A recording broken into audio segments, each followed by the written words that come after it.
Thank you, Terry. Fellas, if somebody comes in that door, make sure to get one of those packets. Well, I'm mighty glad to be here, and this topic is dear to my heart. I'll tell you why in just a few minutes. I'm not going to win any beauty contest, but this thing on my ear really makes the ear kind of, I really don't look this bad. It's bad, but it's not this bad. But it'll allow you to hear a little better, so we'll struggle through together. As Terry has said, this course is on the time between the Testaments. And you fellows were taking this for credit, and would you raise your hands real quickly if you're taking this for credit? We've got about 8 or 9.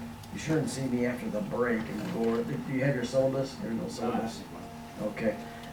Brenda, this gentleman up front needs a little copy of this syllabus. You probably have it back there. We'll make sure you get one. It's pretty much self-explanatory, but we'll go through it so there are no difficulties. A couple of things before we begin. The first is this. A lot of people have laptops and telephones with them. That's going to be really helpful to me, and I'll tell you why. There may come a time when I'll point to you and say, would you please look up, and then I'll give you a topic or a date or whatever. It'll help me to keep moving and keep us from slowing down.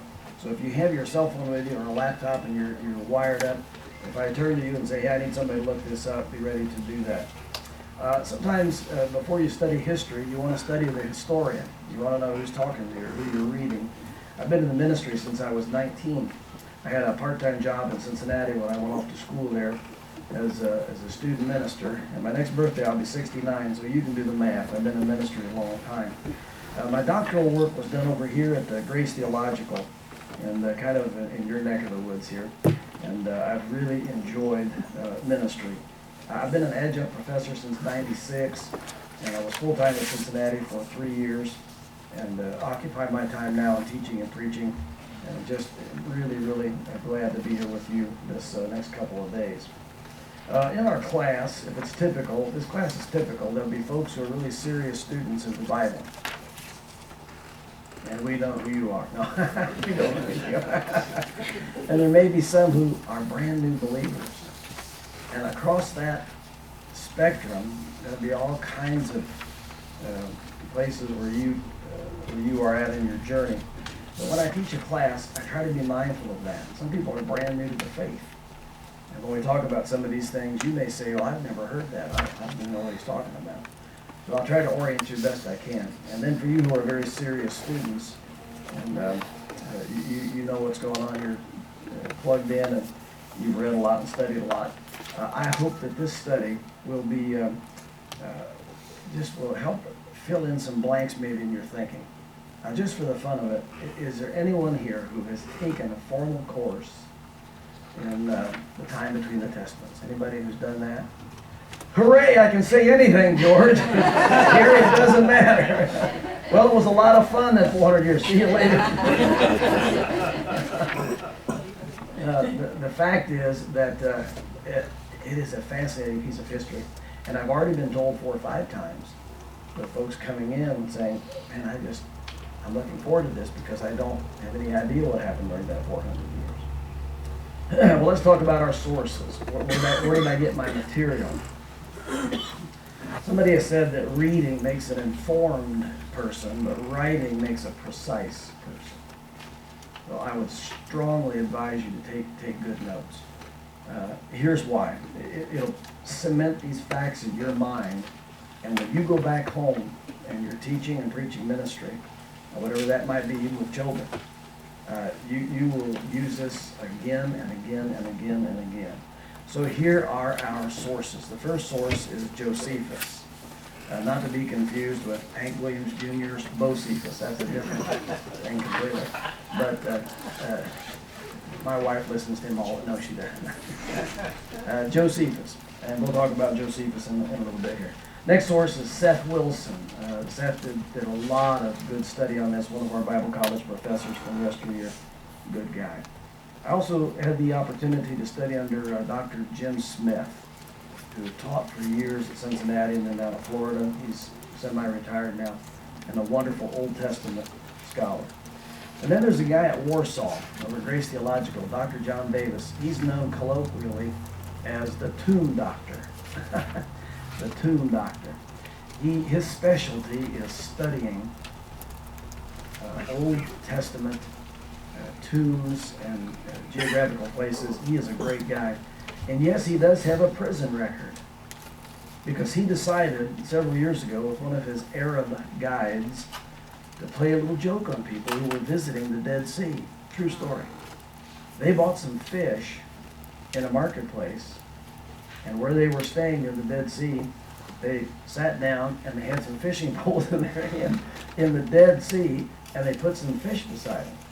And of course, it was all a joke. Nothing much lives in the Dead Sea.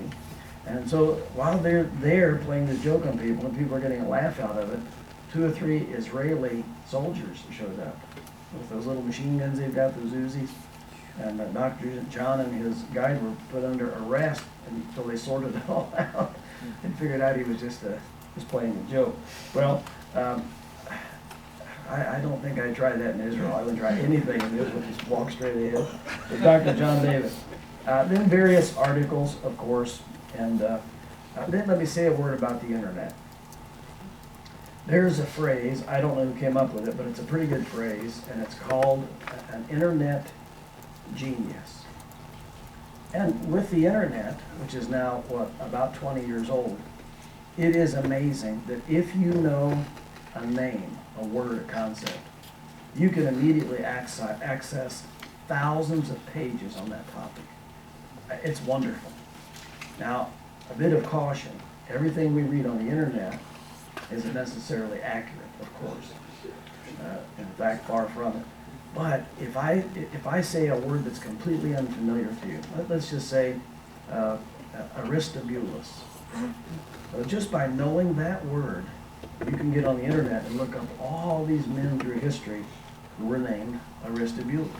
And 2 of them we're going to talk about in this course.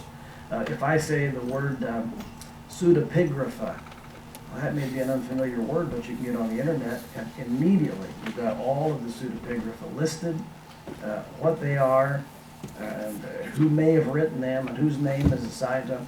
So I don't discount the power and the convenience of the internet at all. You have to be a little bit cautious. But what I'm saying to you is this. As we go through this, there are going to be a lot of terms, people, places, events, that I'll just name because we've only got 9 hours together. And this is a whole semester's course. And I've tried to take out the best from the semester.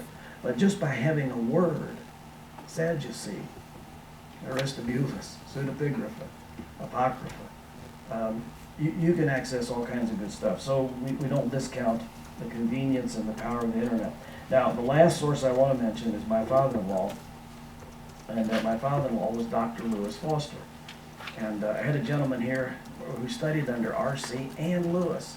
What's your name again, sir? Larry Jameson. Larry. And Larry, in 1957, when he was 18 years old, so you can do the math, he's almost 200 years old now.